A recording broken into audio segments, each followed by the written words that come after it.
I'm just going to greet everyone that we've got here. We have Asherana, Haley, Bun Bun, Peach, Kirby, Katie Bug, Cookie Marie, Fenris Grimm, Forsaken, Gina, Jonathan, Kirby, Kira, Ladybug, Melly May Grimm. Ooh, a change, no longer a Weasley. Ned, Hello Pia, Rockland, Slightly Salty, Soft Banana, Thom, Tora Lee, Trinity Rain, and Angel Dawn. Thank you very much for coming along. We're reading Harry Potter and the Philosopher's Stone, and we're up to Chapter 9, The Midnight Duel. Harry had never believed he would meet a boy he hated more than Dudley, but that was before he met Draco Malfoy. Still, first-year Gryffindors only had potions with the Slytherins, so they didn't have to put up with Malfoy much. Or at least, they didn't until they spotted a notice pinned up in the Gryffindor common room, which made them all groan.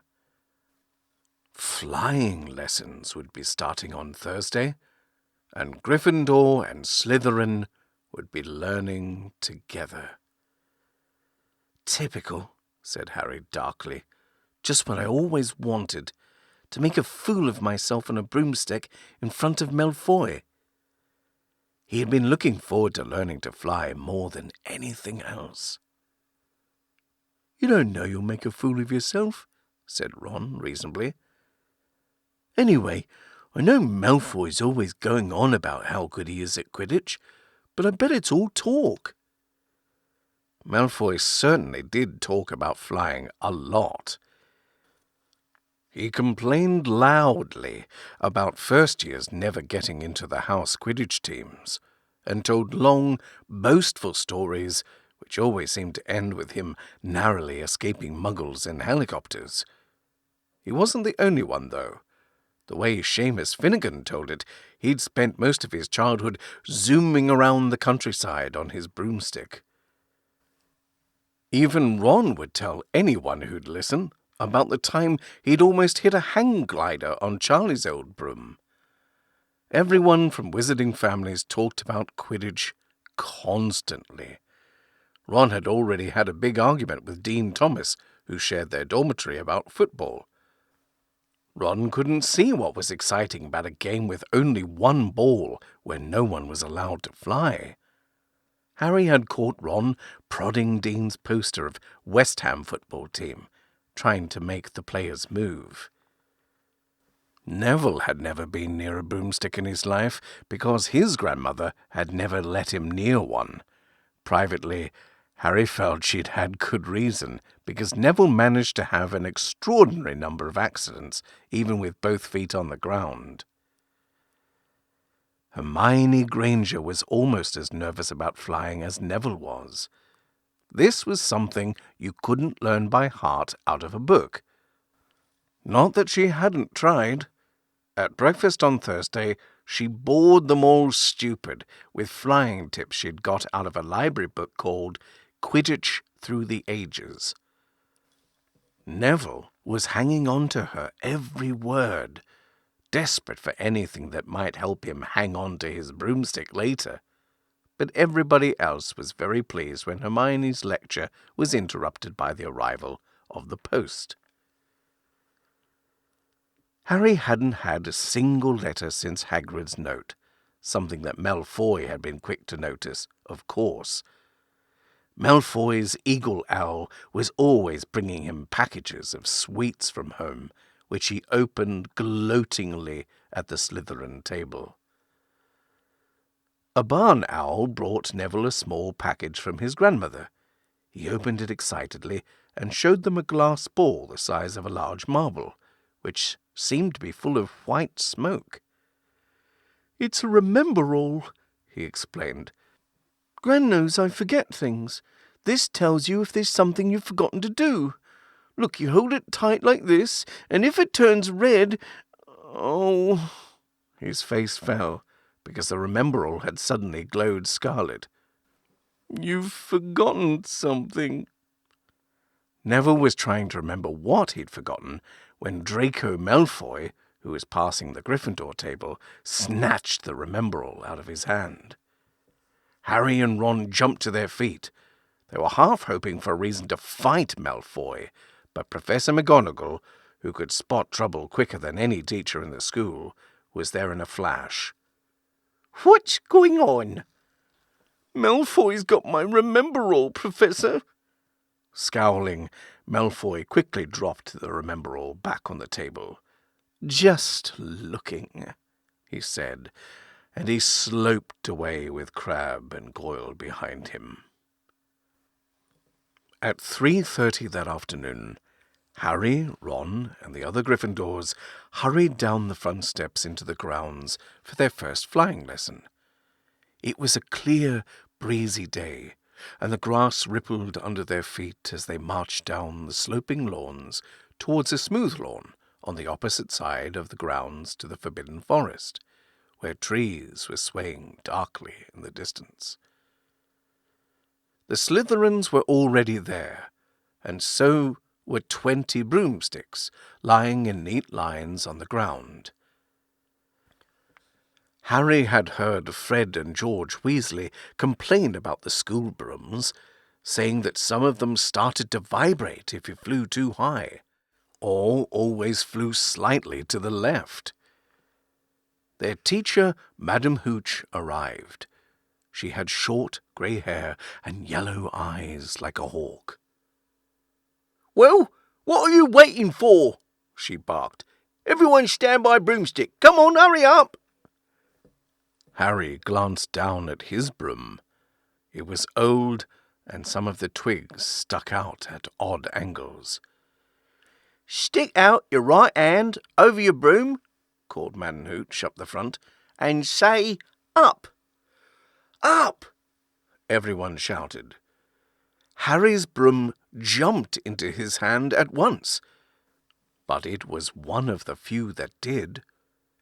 Hermione Granger's had simply rolled over on the ground, and Neville's hadn't moved at all. Perhaps brooms, like horses, could tell when you were afraid, thought Harry. There was a quaver in Neville's voice that said only too clearly that he wanted to keep his feet on the ground. Madame Hooch then showed them how to mount their brooms without sliding off the end, and walked up and down the rows, correcting their grips. Harry and Ron were delighted when she told Malfoy that he'd been doing it wrong for years. "Now, when I blow my whistle, you kick off from the ground hard," said Madame Hooch. "Keep your broom steady, rise a few feet, and then come straight back down by leaning forward slightly. On my whistle, 3, 2... But Neville, nervous and jumpy and frightened of being left on the ground, pushed off hard before the whistle had touched Madame Hooch's lips. "Come back, boy!" she shouted, but Neville was rising straight up like a cork shot out of a bottle. 12 feet, 20 feet. Harry saw his scared white face look down at the ground falling away, saw him gasp, slip sideways off the broom, and wham! A thud and a nasty crack, and Neville lay face down on the grass in a heap. His broomstick was still rising higher and higher, and started to drift lazily towards the Forbidden Forest and out of sight.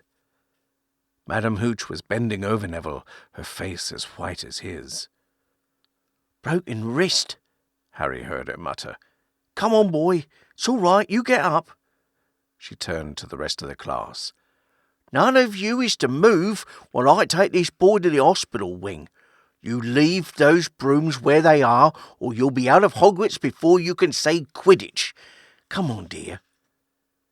Neville, his face tear-strained, clutching his wrist, hobbled off with Madame Hooch, who had her arm around him.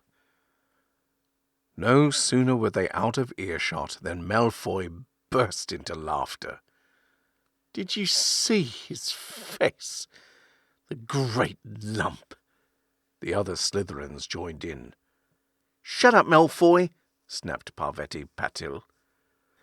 "Oh, sticking up for Longbottom," said Pansy Parkinson, a hard-faced Slytherin girl. "Never thought you'd like fat little crybabies, Parvati." "Look," said Malfoy, darting forward and snatching something out of the grass. "It's that stupid thing Longbottom's gran sent him." The Remember-All glittered in the sun as he held it up.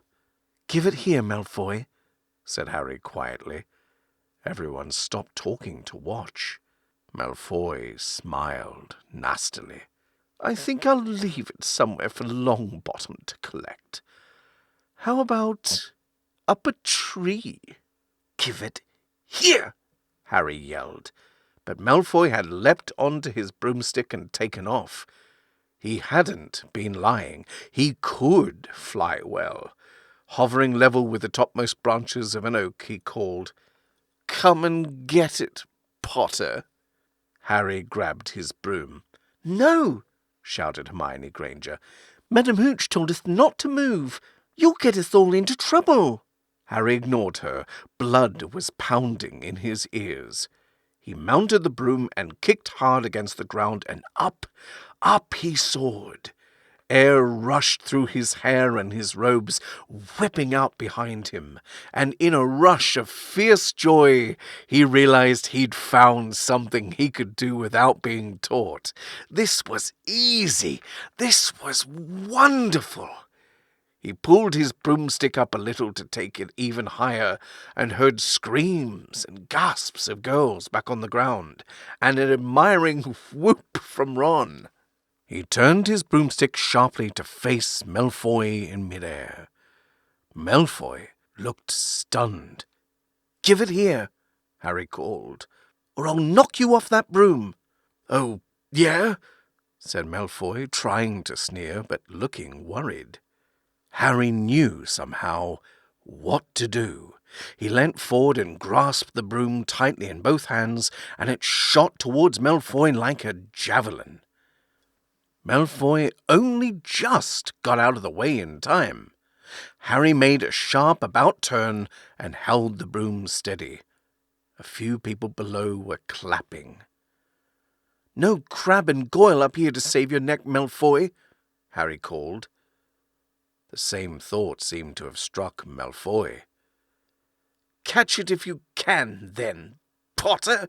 he shouted, and he threw the glass ball high into the air and streaked back towards the ground. Harry saw, as though in slow motion, the ball rise up in the air and then start to fall. He leant forward and pointed his broom handle down. Next second he was gathering speed in a steep dive, racing the ball. Wind whistled in his ears, mingled with the screams of people watching. He stretched out his hand.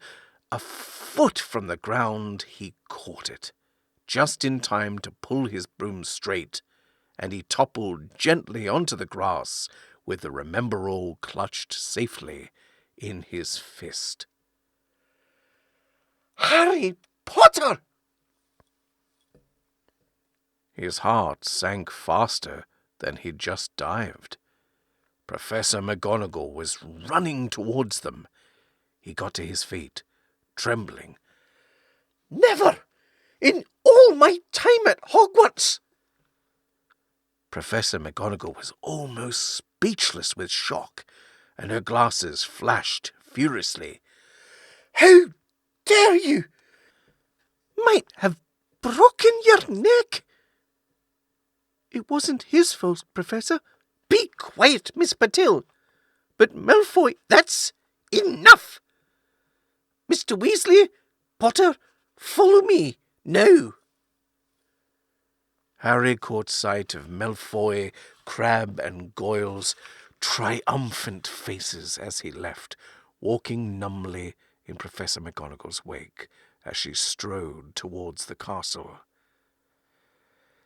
He was going to be expelled. He just knew it. He wanted to say something to defend himself, but there seemed to be something wrong with his voice. Professor McGonagall was sweeping along without even looking at him. He had to jog to keep up. Now he'd done it. He hadn't even lasted 2 weeks. He'd be packing his bags in 10 minutes. What would the Dursleys say when he turned up on the doorstep? Up the front steps, up the marble staircase inside, and still Professor McGonagall didn't say a word to him. She wrenched open doors and marched along corridors with Harry trotting miserably behind her. Maybe she was taking him to Dumbledore. He thought of Hagrid, expelled but allowed to stay on as gamekeeper. Perhaps he could be Hagrid's assistant.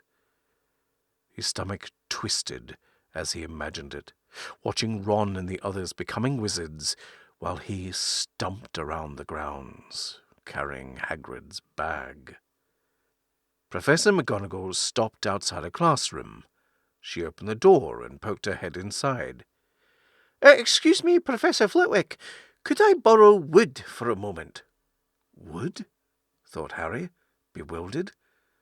Was wood a cane she was going to use on him? But wood turned out to be a person, a burly 5th-year boy who came out of Flitwick's class looking confused. Follow me, you two, said Professor McGonagall, and they marched up the corridor, Wood looking curiously at Harry. In here.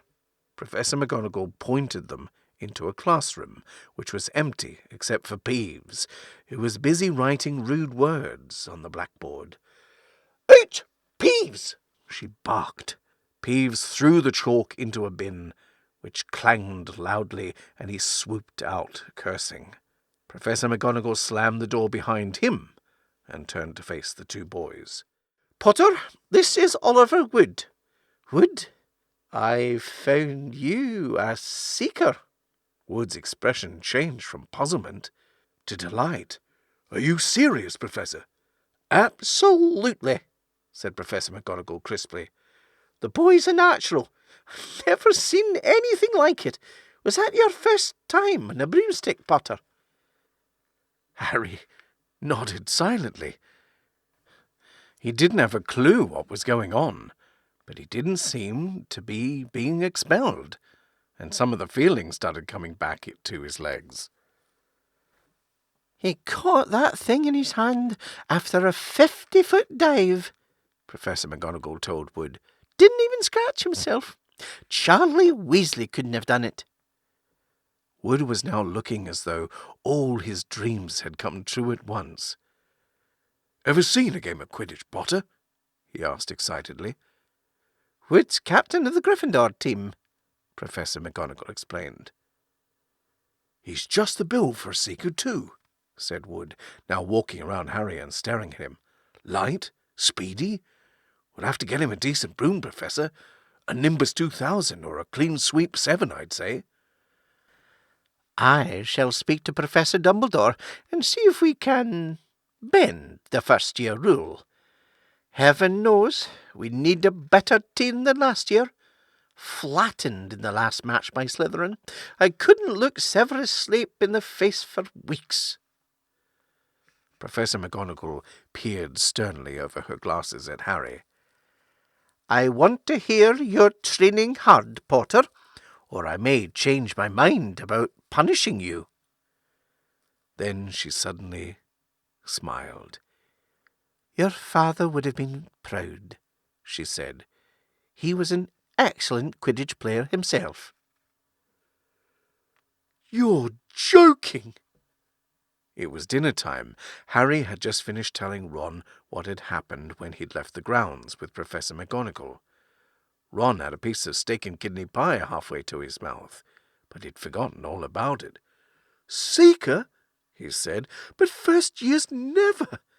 You must be the youngest house player in about a century, said Harry, shoveling pie into his mouth.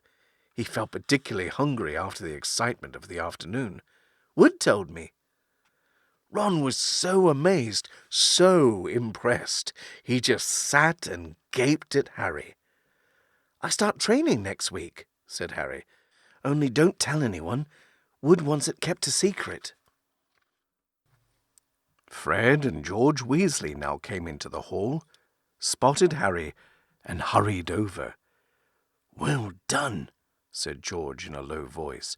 Wood told us. We're on the team too, beaters. I tell you, we're going to win that Quidditch Cup for sure this year, said Fred. We haven't won since Charlie left, but this year's team is going to be brilliant. You must be good, Harry. Wood was almost skipping when he told us. Anyway, we've got to go. Lee Jordan reckons he's found a new secret passageway out of the school. Bet it's that one behind the statue of Gregory the Smarmy that we found in our first week. See you! Fred and George had hardly disappeared when someone far less welcome turned up. Malfoy, flanked by Crabbe and Goyle. Having a last meal, Potter? When are you getting the train back to the Muggles? You're a lot braver now you're back on the ground and you've got your little friends with you, said Harry coolly. There was, of course, nothing at all little about Crabbe and Goyle, but as the high table was full of teachers, neither of them could do more than crack their knuckles and scowl. I'd take you on any time on my own, said Malfoy. Tonight, if you want. Wizard's duel? Wands only? No contact? What's the matter? Never heard of a wizard's duel before, I suppose? Of course he has, said Ron, wheeling around. I'm his second. Who's yours?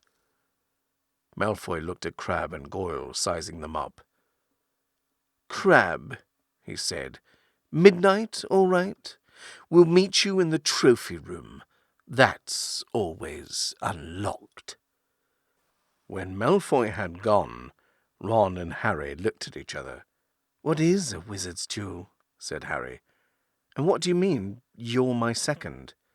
Well, a second's there to take over if you die, said Ron, casually, getting started at last on his cold pie.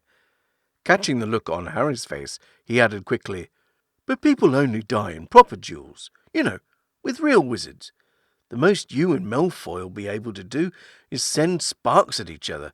Neither of you knows enough magic to do any real damage. I bet he expected you to refuse anyway.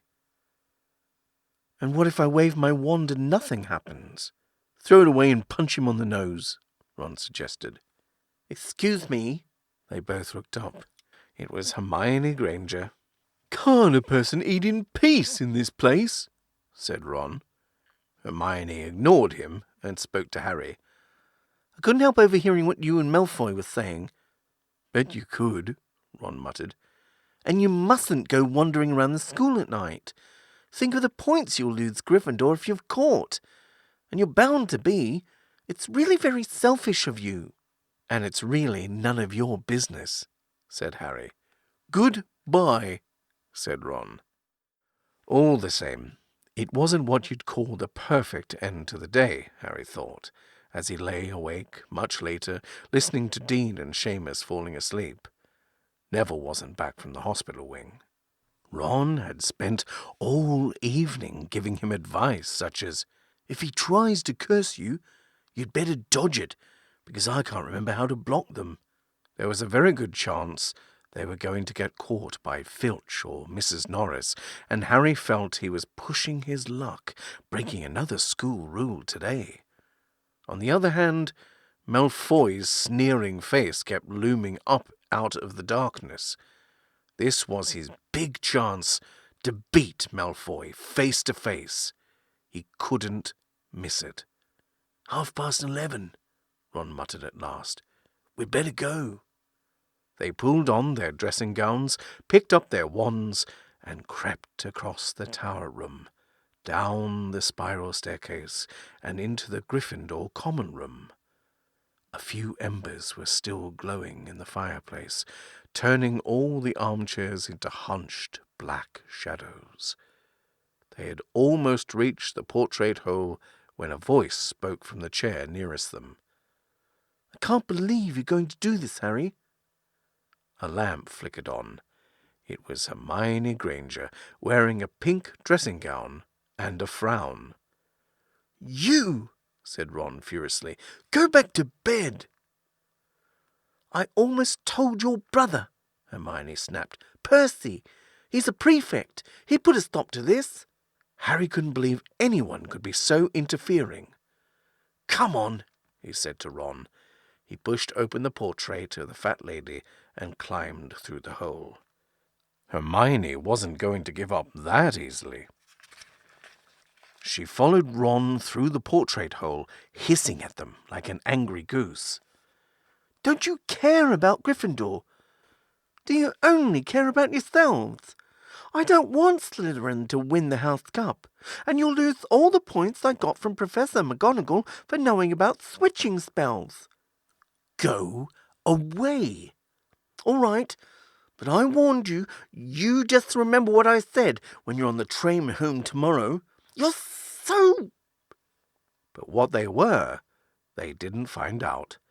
Hermione had turned to the portrait of the fat lady to get back inside and found herself facing an empty painting. The fat lady had gone on a nighttime visit, and Hermione was locked out of the Gryffindor Tower. "Now what am I going to do?" she said shrilly. "That's your problem," said Ron. "We've got to go. We're going to be late." They hadn't even reached the end of the corridor when Hermione caught up with them. "I'm coming with you," she said. "You are not." "Do you think I'm going to stand out here and wait for Filch to catch me? If he finds all three of us, I'll tell the truth, that I was trying to stop you, and you can back me up." "You've got some nerve," said Ron loudly. "Shut up, both of you," said Harry sharply. "Heard something." It was a sort of snuffling. "Mrs. Norris!" breathed Ron, squinting through the dark.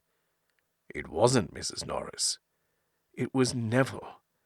He was curled up on the floor, fast asleep, but jerked suddenly awake as they crept nearer. "Thank goodness you found me. I've been out here for hours. I couldn't remember the new password to get into bed." "Keep your voice down, Neville. The password's pig snout, but it won't help you now. The fat lady's gone off somewhere." "How's your arm?" said Harry. "Fine," said Neville, showing them. "Madame Pomfroy mended it in about a minute." "Good. Well, look, Neville, we've got to be somewhere. We'll see you later." "Don't leave me," said Neville, scrambling to his feet. "I don't want to stay here alone. The bloody Baron's been past twice already." Ron looked at his watch and then glared furiously at Hermione and Neville. "If either of you get us caught, I'll never rest until I've learnt that curse of the bogies Quirrell told us about and used it on you." Hermione opened her mouth, perhaps to tell Ron exactly how to use the curse of the bogies, but Harry hissed at her to be quiet and beckoned them all forward. They flitted along corridors striped with bars of moonlight from the high windows. At every turn, Harry expected to run into Filch or Mrs. Norris, but they were lucky. They sped up a staircase to the third floor and tiptoed towards the trophy room. Malfoy and Crabbe weren't there yet. The crystal trophy cases glimmered where the moonlight caught them. Cups, shields, plates and statues winked silver and gold in the darkness. They edged along the walls, keeping their eyes on the doors at either end of the room. Harry took out his wand in case Malfoy leapt in and started at once. The minutes crept by. "He's late. Maybe he's chickened out," Ron whispered. Then a noise in the next room made them jump. Harry had only just raised his wand when he heard someone speak, and it wasn't Malfoy. Sniff around, my sweet. They might be lurking in a corner. It was Filch speaking to Mrs. Norris. Horror-struck, Harry waved madly at the other three to follow him as quickly as possible. They scurried silently towards the door, away from Filch's voice. Neville's robes had barely whipped round the corner when they heard Filch enter the trophy room. They're in here somewhere, he heard them mutter. Probably hiding. This way, Harry mouthed to the others, and petrified, they began to creep down a long gallery full of suits of armour. They could hear Filch getting nearer. Neville suddenly let out a frightened squeak and broke into a run. He tripped, grabbed Ron round the waist, and the pair of them toppled right into a suit of armour. The clanging and crashing were enough to wake the whole castle. "Run!" Harry yelled, and the four of them sprinted down the gallery, not looking back to see whether Filch was following. They swung around the doorpost and galloped down one corridor, then another, Harry in the lead without any idea where they were or where they were going. They ripped through a tapestry and found themselves in a hidden passageway, and came out near the Charms classroom, which they knew was miles from the trophy room. "I think we've lost him," Harry panted, leaning against the cold wall and wiping his forehead. Neville was bent double, wheezing and spluttering. "I told you," Hermione gasped, clutching at the stitch in her chest. "I told you." "We've got to get back to Gryffindor Tower," said Ron, "quickly as possible." "Malfoy tricked you," Hermione said to Harry. "You realise that, don't you? He was never going to meet you. Filch knew someone was going to be in the trophy room. Malfoy must have tipped him off." Harry thought she was probably right, but he wasn't going to tell her that. "Let's go." It wasn't going to be that simple. They hadn't gone more than a dozen paces when a doorknob rattled, and something came shooting out of the classroom in front of them. It was Peeves. He caught sight of them and gave a squeal of delight. "Shut up, Peeves, please! You'll get us thrown out!" Peeves cackled. Wandering around at midnight, ickle firsties. Tat, tat, tat. Naughty, naughty, you'll get caughty. "Not if you don't give us away! Peeves, please!" "Should tell Finch I should," said Peeves in a saintly voice, but his eyes glittered wickedly. "It's for your own good, you know." "Get out of the way!" snapped Ron, taking a swipe at Peeves. This was a big mistake. "Students out of bed!" Peeves bellowed. "Students out of bed! Down the Charms corridor!" Ducking under Peeves, they ran for their lives right to the end of the corridor, where they slammed into a door, and it was locked. "This is it," Ron moaned as they pushed helplessly at the door. "We're done for. This is the end." They could hear footsteps, Filch running as fast as he could towards Peeves' shouts. "Oh, move over!" Hermione snarled. She grabbed Harry's wand, tapped the lock, and whispered, "Alohomora!" The lock clicked, and the door swung open. They piled through it, shut it quickly, and pressed their ears against it, listening. "Which way did they go, Peeves?" Filch was saying. "Quick, tell me." "Say please." "Don't mess me about, Peeves. Now, where did they go?" "Shan't say nothing if you don't say please," said Peeves in his annoying sing-song voice. All right, please. "Nothing." "Told you I wouldn't say nothing if you didn't say please." And they heard the sound of Peeves whooshing away and Filch cursing in rage. "He thinks this door is locked," Harry whispered. "I think we'll be okay. Get off, Neville." For Neville had been tugging on the sleeve of Harry's dressing gown for the last minute. What? Harry turned around and saw quite clearly what. For a moment he was sure he'd walked into a nightmare. This was too much on top of everything that had happened so far. They weren't in a room as they had supposed. They were in a corridor, the forbidden corridor on the 3rd floor. And now they knew why it was forbidden. They were looking straight into the eyes of a monstrous dog, a dog that filled the whole space between ceiling and floor. It had 3 heads, 3 pairs of rolling mad eyes, 3 noses twitching and quivering in their direction, 3 drooling mouths, saliva hanging in slippery ropes from yellowish fangs. It was standing quite still, all 6 eyes staring at them. And Harry knew that the only reason they weren't already dead was that their sudden appearance had taken it by surprise. But it was quickly getting over that. There was no mistaking what those thunderous growls meant. Harry groped for the doorknob. Between Filch and death, he'd take Filch. They fell backwards. Harry slammed the door shut, and they ran. They almost flew back down the corridor.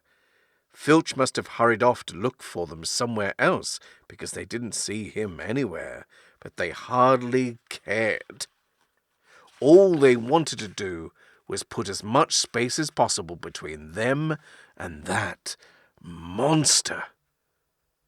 They didn't stop running until they reached the portrait of the fat lady on the 7th floor.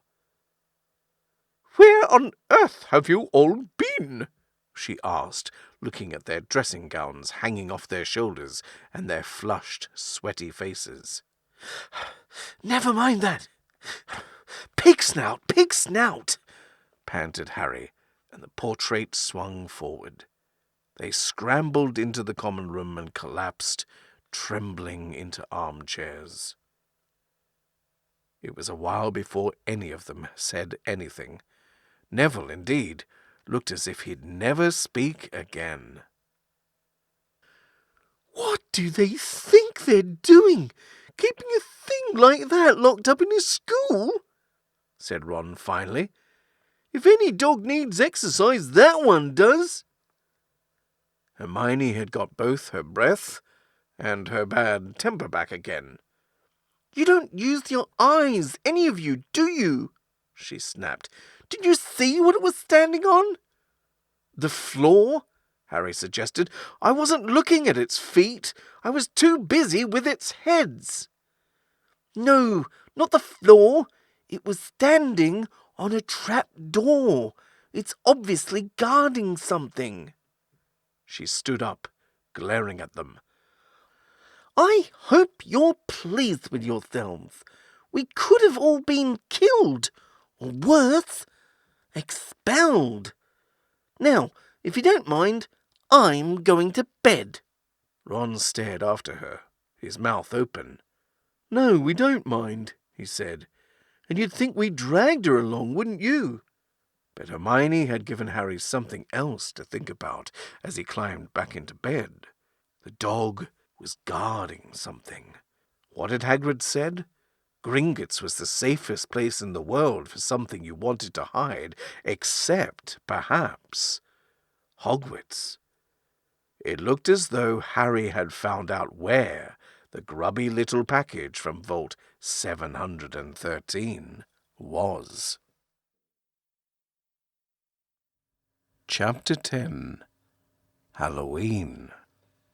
Malfoy couldn't believe his eyes when he saw that Harry and Ron were still at Hogwarts next day, looking tired but perfectly cheerful.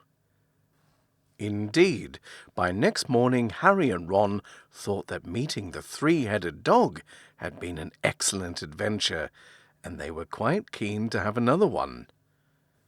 In the meantime, Harry filled Ron in about the package that seemed to have been moved from Gringotts to Hogwarts, and they spent a lot of time wondering what could possibly need such heavy protection. "It's either really valuable or really dangerous," said Ron. "Or both," said Harry. But, as all they knew for sure about the mysterious object was that it was about 2 inches long, they didn't have much chance of guessing what it was without further clues. Neither Neville or Hermione showed the slightest interest in what lay underneath the dog and the trapdoor. All Neville cared about was never going near the dog again. Hermione was now refusing to speak to Harry and Ron, but she was such a bossy know-it-all that they saw that this was an added bonus. All they really wanted now was a way of getting back at Malfoy, and to their great delight, just such a thing arrived with the post about a week later. As the owls flooded into the great hall as usual, everyone's attention was caught at once by a long, thin package carried by 6 large screech owls. Harry was just as interested as everyone else to see what was in this large parcel, and was amazed when the owls soared down and dropped it right in front of him, knocking his bacon to the floor.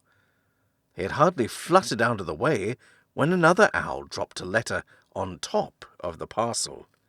Harry ripped open the letter first, which was lucky, because it said, "Do not open the parcel at the table. It contains your new Nimbus 2000, but I don't want everybody knowing you've got a broomstick, or they'll all want one. Oliver Wood will meet you tonight on the Quidditch pitch at 7 o'clock for your first training session. Professor M. McGonagall." Harry had difficulty hiding his glee as he handed the note to Ron to read. "A Nimbus 2000? Ron moaned enviously. "I've never even touched one." They left the hall quickly, wanting to unwrap the broomstick in private before their first lesson, but halfway across the entrance hall they found the way upstairs barred by Crabbe and Goyle. Malfoy seized the package from Harry and felt it. "That's a broomstick," he said, throwing it back to Harry with a mixture of jealousy and spite on his face. "You'll be for it this time, Potter. First years aren't allowed them." Ron couldn't resist. "It's not any old broomstick," he said. "It's a Nimbus 2000. What did you say you've got at home, Malfoy? A Comet 260? Ron grinned at Harry. "Comets look flashy, but they're not in the same league as the Nimbus." "What would you know about it, Weasley? You couldn't afford half the handle," Malfoy snapped back. "I suppose you and your brothers have to save up twig by twig." Before Ron could answer, Professor Flitwick appeared at Malfoy's elbow. "Not arguing, I hope, boys?" he squeaked. "Potter's been sent a broomstick, Professor," said Malfoy quickly. Yes, that's right," said Professor Flitwick, beaming at Harry. "Professor McGonagall told me all about the special circumstances. Potter, what model is it?" "A Nimbus 2000, sir," said Harry, fighting not to laugh at the look of horror on Malfoy's face. "It's really thanks to Malfoy here that I've got it," he added. Harry and Ron headed upstairs, smothering their laughter at Malfoy's obvious rage and confusion. "Well, it's true," Harry chortled, as they reached the top of the marble staircase. "If he hadn't stolen Neville's Remembrall, I wouldn't be in the team." "So I suppose you think it's a reward for breaking rules?" came an angry voice from just behind them. Hermione was stomping up the stairs, looking disapprovingly at the package in Harry's hand. "I thought you weren't speaking to us," said Harry. "Yeah, don't stop now," said Ron. "It's doing us so much good." Hermione marched away with her nose in the air. Harry had a lot of trouble keeping his mind on his lessons that day. It kept wandering up to the dormitory where his new broomstick was lying under his bed, or straying off to the Quidditch pitch where he'd be learning to play that night. He bolted his dinner that evening without noticing what he was eating, and then rushed upstairs with Ron to unwrap the Nimbus 2000 at last. "Wow!" Ron sighed as the broomstick rolled onto Harry's bedspread. Even Harry, who knew nothing about the different brooms, thought it looked wonderful. Sleek and shiny, with a mahogany handle, it had a long tail of neat, straight twigs and Nimbus 2000 written in gold near the top. As 7 o'clock drew nearer, Harry left the castle and set off towards the Quidditch pitch in the dusk. He'd never been inside the stadium before. Hundreds of seats were raised in stands around the pitch so that the spectators were high enough to see what was going on. At either end of the pitch were 3 golden poles with hoops on the end. They reminded Harry of the little plastic sticks Muggle children blew bubbles through, except that they were 50 feet high. Too eager to fly again to wait for Wood, Harry mounted his broomstick and kicked off from the ground. What a feeling! He swooped in and out of the goalposts and then sped up and down the pitch. The Nimbus 2000 turned wherever he wanted at his slightest touch. "Hey, Potter, come down!" Oliver Wood had arrived. He was carrying a large wooden crate under his arm. Harry landed next to him. "Very nice," said Wood, his eyes glinting. "I see what McGonagall meant. You really are a natural. I'm just going to teach you the rules this evening. Then you'll be joining team practice 3 times a week." He opened the crate. Inside were 4 different sized balls. "Right," said Wood. "Now, Quidditch is easy enough to understand, even if it's not too easy to play. There are 7 players on each side. 3 of them are called chasers." 3 chasers, Harry repeated, as Wood took out a bright red ball about the size of a football. "This ball's called the quaffle," said Wood. "The chasers throw the quaffle to each other and try to get it through one of the hoops to score a goal. 10 points every time the quaffle goes through one of the hoops. Follow me?" "The chasers throw the quaffle and put it through the hoops to score," Harry recited. "So, that's sort of like basketball on broomsticks with 6 hoops, isn't it?" "What's basketball?" said Wood curiously. "Never mind," said Harry quickly. "Now, there's another player on each side who's called the keeper. I'm keeper for Gryffindor. I have to fly around our hoops and stop the other team from scoring." 3 chasers, 1 keeper," said Harry, who was determined to remember it all. "And they play with the quaffle. Okay, got that. So, what are they for?" He pointed at the 3 balls left inside the box. "I'll show you now," said Wood. "Take this." He handed Harry a small club, a bit like a rounder's bat. "I'm going to show you what the bludgers do," Wood said. "These 2 are the bludgers." He showed Harry 2 identical balls, jet black and slightly smaller than the red quaffle.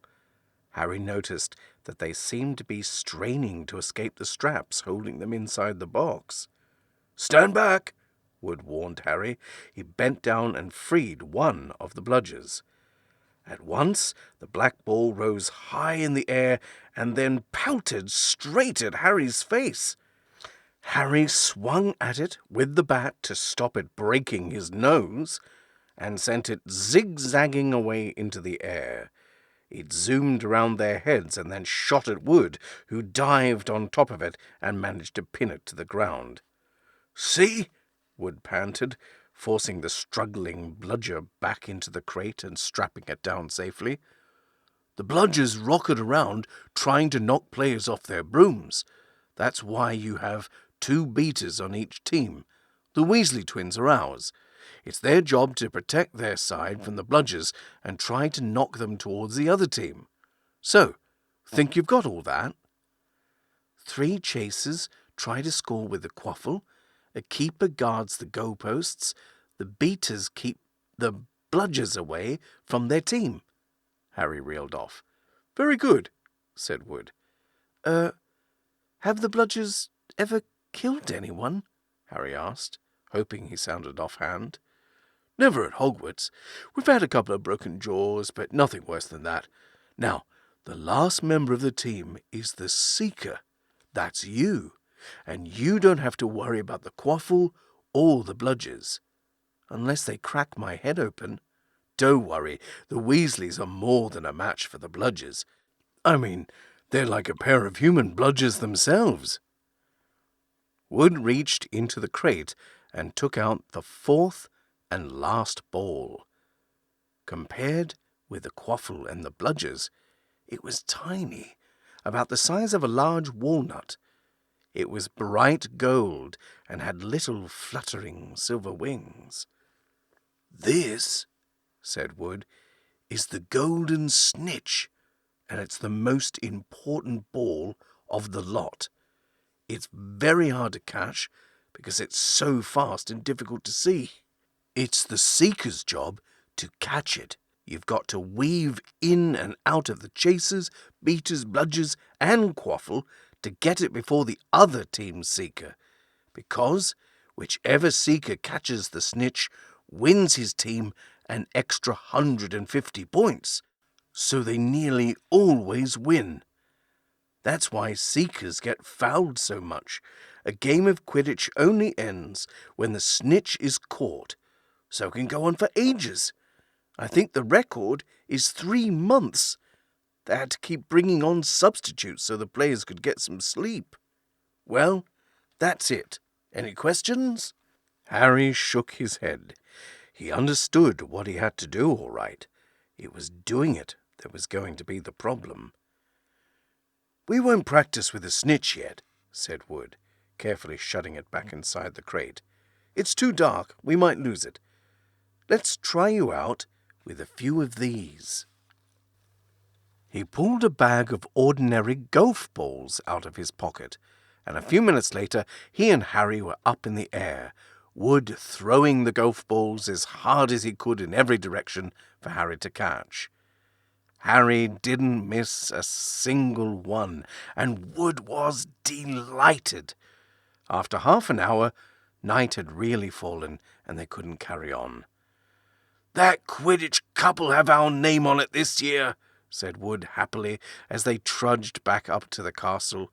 I wouldn't be surprised if you turn out better than Charlie Weasley, and he could have played for England if he hadn't gone off chasing dragons. Perhaps it was because he was now so busy, what with Quidditch practice 3 evenings a week on top of all his homework, but Harry could hardly believe it when he realized that he'd already been at Hogwarts 2 months. The castle felt more like home than Privet Drive had ever done. His lessons, too, were becoming more and more interesting now that they had mastered the basics. On Halloween morning, they woke to the delicious smell of baking pumpkin wafting through the corridors. Even better, Professor Flitwick announced in Charms that he thought they were ready to start making objects fly, something they had all been dying to try since they'd seen him make Neville's toad zoom around the classroom. Professor Flitwick put the class into pairs to practice. Harry's partner was Seamus Finnegan, which was a relief, because Neville had been trying to catch his eye. Ron, however, was to be working with Hermione Granger. It was hard to tell whether Ron or Hermione was angrier about this. She hadn't spoken to either of them since the day Harry's broomstick had arrived. Now, don't forget that nice wrist movement we've been practicing, squeaked Professor Flitwick, perched on top of his pile of books as usual. Swish and flick. Remember, swish and flick. And saying the magic words properly is very important too. Never forget Wizard Baruffio, who said S instead of F and found himself on the floor with a buffalo on his chest. It was very difficult. Harry and Seamus swished and flicked, but the feather they were supposed to be sending skywards just lay on the desktop. Seamus got so impatient that he prodded it with his wand and set fire to it. Harry had to put it out with his hat. Ron, at the next table, wasn't having much more luck. "Wingardium Leviosa!" he shouted, waving his long arms like a windmill. "You're saying it wrong," Harry heard Hermione snap. "It's Wingardium Leviosa, making the ga nice and long." "You do it then if you're so clever," Ron snarled. Hermione rolled up the sleeves of her gown, flicked her wand and said, "Wingardium Leviosa." Their feather rose off the desk and hovered about 4 feet above their heads. "Oh, well done!" cried Professor Flitwick, clapping. "Everyone, see here! Miss Granger's done it!" Ron was in a very bad temper by the end of the class. "It's no wonder no one can stand her," he said to Harry as they pushed their way into the crowded corridor. "She's a nightmare, honestly." Someone knocked into Harry as they hurried past him. It was Hermione. Harry caught a glimpse of her face and was startled to see that she was in tears. "I think she heard you." "So?" said Ron, but he looked a bit uncomfortable. "She must have noticed she's got no friends." Hermione didn't turn up for the next class and wasn't seen all afternoon. On their way down to the great hall for the Halloween feast, Harry and Ron overheard Parvati Patil telling her friend Lavender that Hermione was crying in the girls' toilets and wanted to be left alone. Ron looked still more awkward at this, but a moment later they had entered the great hall where the Halloween decorations put Hermione out of their minds. 1,000 live bats fluttered from the walls and ceiling, while 1,000 more swooped over the tables in low black clouds, making the candles in the pumpkins stutter. The feast appeared suddenly on the golden plates, as it had at the start of term banquet. Harry was just helping himself to a jacket potato when Professor Quirrell came sprinting into the hall, his turban askew and terror on his face. Everyone stared as he reached Professor Dumbledore's chair, slumped against the table, and gasped, "Troll in the dungeons! Thought you ought to know." Then he sank to the floor in a dead faint. There was uproar. It took several purple firecrackers exploding from the end of Professor Dumbledore's wand to bring silence. "Prefects," he rumbled, "lead your houses back to the dormitories immediately." Percy was in his element. "Follow me! Stick together, first years! No need to fear the troll if you follow my orders. Stay close behind me now! Make way, first years coming through! Excuse me, I'm a prefect!" "How could a troll get in?" Harry asked as they climbed the stairs. "Don't ask me. They're supposed to be really stupid," said Ron. "Maybe Peeves let it in for a Halloween joke." They passed different groups of people hurrying in different directions. As they jostled their way through a crowd of confused Hufflepuffs, Harry suddenly grabbed Ron's arm. "I've just thought. Hermione." "What about her?" "She doesn't know about the troll." Ron bit his lip. "Oh, all right," he snapped, "but Percy better not see us." Ducking down, they joined the Hufflepuffs going the other way, slipped down a deserted side corridor, and hurried off towards the girls' toilets. They had just turned the corner when they heard quick footsteps behind them. "Percy!" hissed Ron, pulling Harry behind a large stone griffin. Peering around it, however, they saw not Percy, but Snape. He crossed the corridor and disappeared from view. "What's he doing?" Harry whispered. "Why isn't he down in the dungeons with the rest of the teachers?" "Search me."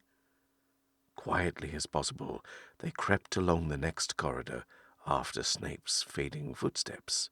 "He's heading for the 3rd floor," Harry said, but Ron held up his hand. "Can you smell something?" Harry sniffed, and a foul stench reached his nostrils, a mixture of old socks and the kind of public toilet no one seems to clean. And then they heard it, a low grunting and the shuffling footfalls of gigantic feet. Ron pointed. At the end of a passage, to the left, something huge was moving towards them. They shrank into the shadows and watched as it emerged into a patch of moonlight. It was a horrible sight. 12 feet tall, its skin was a dull granite grey, its great lumpy body like a boulder, with its small bald head perched on top like a coconut. It had short legs, thick as tree trunks, with flat, horny feet. The smell coming from it was incredible. It was holding a huge wooden club, which dragged along the floor because its arms were so long. The troll stopped next to a doorway and peered inside. It waggled its long ears, making up its tiny mind, then slouching slowly into the room. "The key's in the lock," Harry muttered. "We could lock it in." "Good idea," said Ron nervously. They edged towards the open door, mouths dry, praying the troll wasn't about to come out of it. With one great leap, Harry managed to grab the key, slam the door, and lock it. Yes! Flushed with their victory, they started to run back up the passage, but as they reached the corner, they heard something that made their hearts stop.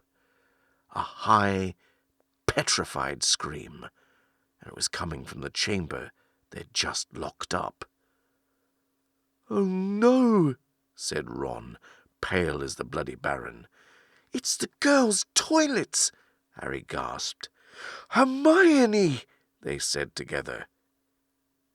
It was the last thing they wanted to do, but what choice did they have? Wheeling around, they sprinted back to the door and turned the key.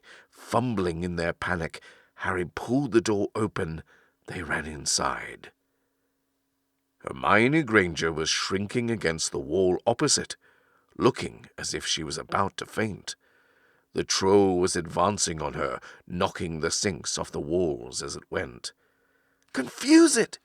Harry said desperately to Ron, and seizing a tap, he threw it hard as he could against the wall. The troll stopped a few feet from Hermione. It lumbered around, blinking stupidly to see what had made the noise. Its mean little eyes saw Harry. It hesitated, then made for him instead, lifting its club as it went. "Oi, pea-brain!" yelled Ron from the other side of the chamber, and he threw a metal pipe at it. The troll didn't even seem to notice the pipe hitting its shoulder, but it heard the yell and paused again, turning its ugly snout towards Ron instead, giving Harry time to run around it. "Come on, run! Run!" Harry yelled at Hermione, trying to pull her towards the door, but she couldn't move. She was still flat against the wall, her mouth open with terror. The shouting and the echoes seemed to be driving the troll berserk. It roared again and started towards Ron, who was nearest and had no way to escape. Harry then did something that was both very brave and very stupid. He took a great running jump and managed to fasten his arms around the troll's neck from behind. The troll couldn't feel Harry hanging there, But even a troll will notice if you stick a long bit of wood up its nose, and Harry's wand had been in his hand when he jumped. It had gone straight up one of the troll's nostrils. Howling with pain, the troll twisted and flailed its club, with Harry clinging on for dear life. Any second, the troll was going to rip him off, or catch him a terrible blow with the club. Hermione had sunk to the floor in fright. Ron pulled out his own wand. Not knowing what he was going to do, he heard himself cry the first spell that came into his head. Wingardium Leviosa! The club flew silently out of the troll's hand, rose high, high up into the air, turned slowly over, and dropped with a sickening crack onto its owner's head. The troll swayed on the spot and then fell flat on its face with a thud that made the whole room tremble. Harry got to his feet. He was shaking and out of breath. Ron was standing there with his wand still raised, staring at what he had done. It was Hermione who spoke first. "Is it dead?" "I don't think so," said Harry. "I think it's just been knocked out." They bent down and pulled his wand out of the troll's nose. It was covered in what looked like lumpy grey glue. "Ugh! Troll bogies!" He wiped it on the troll's trousers. A sudden slamming and loud footsteps made the three of them look up.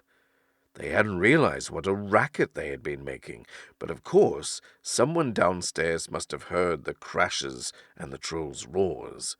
A moment later, Professor McGonagall had come bursting into the room, closely followed by Snape, with Quirrell bringing up the rear. Quirrell took one look at the troll, let out a faint whimper, and sat quickly down on the toilet, clutching his heart. Snape bent over the troll. Professor McGonagall was looking at Ron and Harry. Harry had never seen her look so angry. Her lips were white. Hopes of winning 50 points for Gryffindor faded quickly from Harry's mind. "What on earth were you thinking of?" said Professor McGonagall, with cold fury in her voice. Harry looked at Ron, who was still standing with his wand in the air. "You're lucky you weren't killed. Why aren't you in your dormitory?" Snape gave Harry a swift, piercing look. Harry looked at the floor. He wished Ron would put his wand down. Then a small voice came out of the shadows. "Please, Professor McGonagall, they were looking for me." "Miss Granger?" Hermione had managed to get to her feet at last. "I went looking for the troll because I thought I could deal with it on my own. You know, I've read all about them." Ron dropped his wand. Hermione Granger telling a downright lie to a teacher? "If they hadn't found me, I'd be dead now. Harry stuck his wand up its nose, and Ron knocked it out with its own club. They didn't have time to come and fetch anyone. It was about to finish me off when they arrived." Harry and Ron tried to look as though this story wasn't new to them. "Well, in that case," said Professor McGonagall, staring at the three of them, "Miss Granger, you foolish girl! How could you think of tackling a mutant troll on your own?" Hermione hung her head. Harry was speechless. Hermione was the last person to do anything against the rules, and here she was pretending she had, to get them out of trouble. It was as if Snape had started handing out sweets. "Miss Granger, 5 points will be taken from Gryffindor for this," said Professor McGonagall. "I'm very disappointed in you. If you're not hurt at all, you'd better get off to Gryffindor Tower. Students are finishing the feast in their houses." Hermione left. Professor McGonagall turned to Harry and Ron. Well, I still say you're lucky, but not many first-years could have taken on a full-grown mountain troll.